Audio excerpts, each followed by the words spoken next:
Olá, sejam muito bem-vindas e bem-vindos a mais uma conversa aqui no The Deep Dive. Hoje a gente vai mergulhar a fundo em um material que um ouvinte sugeriu.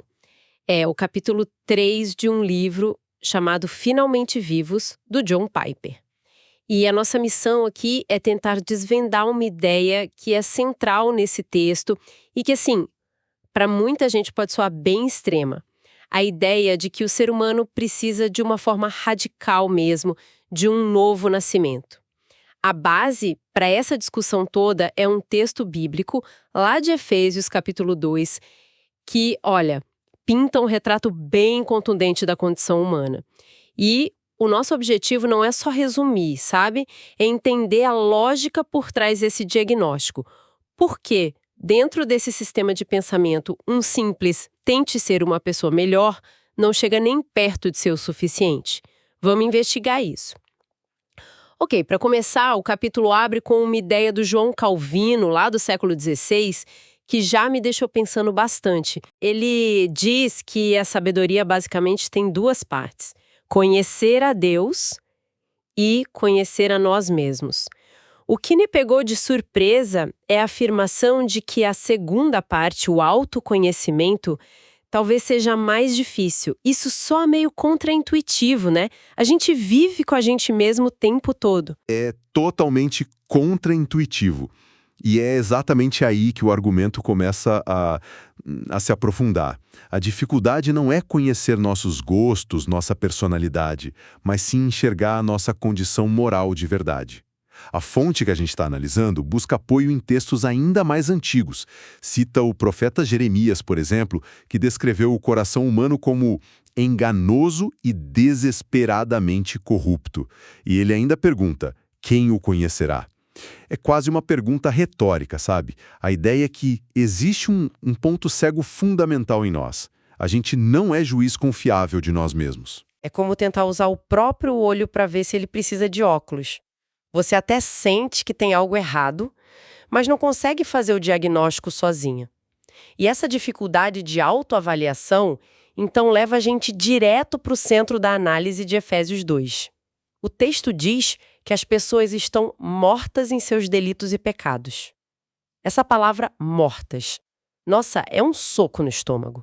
O que isso pode significar se a gente está aqui conversando, trabalhando, sentindo as coisas? Exato. Essa é a distinção crucial. Não é uma morte física, claro, nem intelectual. O texto não está dizendo que as pessoas não podem criar arte, ou amar a família, ou, sei lá, administrar uma empresa. A morte aqui é espiritual. E o que seria isso? É, tipo assim, ser insensível a uma dimensão inteira da realidade. Pense em alguém que não consegue perceber a beleza da música ou o calor do sol. A pessoa funciona, mas está alheia a algo vital. Nesse caso, a morte espiritual é uma insensibilidade fundamental a Deus. É uma incapacidade de perceber, de desejar ou de se alegrar com a realidade divina. A pessoa está viva para o mundo, mas para Deus, o receptor está desligado. Entendi. Então não é sobre ser uma pessoa má, mas sobre estar espiritualmente offline. E o autor não para por aí, né? Ele desmembra esse diagnóstico de morte em 7 características. Talvez, em vez de passar por elas como uma lista de supermercado, a gente possa agrupar um pouco para entender o quadro geral que ele está pintando. Perfeito. As duas primeiras características, elas definem o estado fundamental da pessoa. A primeira, essa que a gente já falou, estar morta em pecados. É o estado base. A segunda, que vem logo em seguida em Efésios 2, é ser, por natureza, filho da ira. E olha, essa é uma das frases mais difíceis e controversas do texto. Com certeza.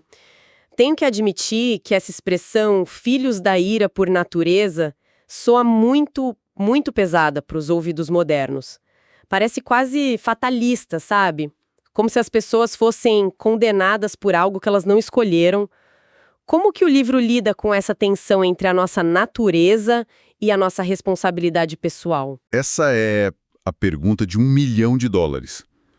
O autor argumenta que natureza aqui se refere ao nosso sistema operacional padrão. Nascemos com um software que roda com o eu no centro de tudo. Egocentrismo, autossuficiência, rebeldia contra qualquer autoridade externa que não seja a nossa. Essa é a nossa configuração de fábrica, digamos assim. A ira, que o texto menciona, não é um capricho de Deus, mas a consequência natural e justa de um universo criado por ele, quando uma parte desse universo decide operar de forma totalmente contrária ao seu propósito. A questão não é que Deus odeie as pessoas, mas que essa natureza egocêntrica está em conflito direto com a realidade de um universo teocêntrico. Ok. Então, a primeira parte do diagnóstico é sobre nosso estado fundamental. Estamos espiritualmente desconectados e nossa configuração padrão é o egocentrismo. Para onde o argumento vai a partir daí? O próximo passo é analisar a nossa inclinação. Se esse é o nosso estado, para onde o nosso coração se inclina naturalmente? E aqui o autor usa duas imagens muito poderosas. A primeira, tirada do Evangelho de João, é que amamos as trevas e odiamos a luz. Isso é chocante porque remove qualquer ideia de neutralidade. Não é que a gente é indiferente, o argumento é que existe uma preferência ativa. A luz da verdade, da santidade, da responsabilidade perante Deus, isso nos expõe, nos incomoda. As trevas, onde a gente pode definir nossas próprias regras, são mais confortáveis. Ou seja, não é que a gente não consegue encontrar o interruptor, é que a gente prefere ficar no escuro. Isso é bem mais grave. Exatamente. E isso se conecta com a segunda imagem dessa inclinação, a de que nosso coração é de pedra. Essa é uma metáfora antiga usada por profetas como Ezequiel. Um coração de pedra não sente, não responde, é duro, inflexível. A ignorância espiritual, sob essa ótica, não vem da falta de informação. O apóstolo Paulo, em outro texto, diz que a humanidade suprime a verdade pela injustiça. A verdade está disponível, mas o coração de pedra a repele. Não é uma cabeça vazia, é um coração endurecido. Certo, essa imagem do coração de pedra que prefere o escuro é desoladora. Se essa é a realidade interna que está sendo descrita, eu imagino que isso torna impossível qualquer tentativa de conexão genuína com Deus por nossa própria iniciativa, certo? Você chegou no clímax do diagnóstico. As três últimas características descrevem exatamente isso, um estado de completa paralisia moral. Elas são as consequências lógicas de tudo o que a gente viu antes. A primeira é a incapacidade de se submeter a Deus ou de agradá-lo. O texto de Romanos 8 é muito direto. A mentalidade da carne, ou seja, essa natureza egocêntrica, não se sujeita à lei de Deus, nem mesmo pode se sujeitar. Percebe a força? Não é que não quer, é nem mesmo pode. Nem mesmo pode, é uma frase que parece fechar todas as portas. Fecha mesmo. E as outras duas incapacidades seguem nessa mesma linha. A sexta característica é a incapacidade de aceitar as coisas do Evangelho. Para a pessoa natural, como diz a carta aos Coríntios, a mensagem da cruz, da graça, do sacrifício, parece loucura. A mente racionaliza a rebeldia do coração. Se o coração não quer algo, a mente é muito boa em encontrar motivos para descartar aquilo como ilógico. E por fim, a sétima característica, a incapacidade de vir a Cristo. O próprio Jesus diz em João 6, ninguém pode vir a mim se o Pai que me enviou não trouxer. Então, se a gente junta essas três últimas ideias, incapacidade de se submeter, de aceitar e até mesmo de buscar, o quadro que se forma não é de fraqueza ou de más escolhas, mas de uma paralisia total. É como estar presa num carro sem motor, sem direção e com os pneus furados. Você não vai a lugar nenhum. É essa a conclusão do argumento. É precisamente essa a conclusão. A condição descrita não é de um doente que precisa de um remédio para ajudar na recuperação, mas a de um cadáver que precisa de ressurreição. E é por isso que o autor enfatiza uma aparente contradição. A pessoa não regenerada não pode vir a Deus porque ela não quer. O desejo dela está tão cativo do pecado e da autossuficiência que essa vontade se torna uma jaula. A porta não está trancada por fora, a pessoa não quer sair. Essa é a essência da paralisia moral. Uau! Depois de um diagnóstico tão sombrio e, francamente, sufocante, o texto de Efésios 2 tem uma das viradas mais abruptas e famosas da literatura. Ele simplesmente diz: Mais Deus.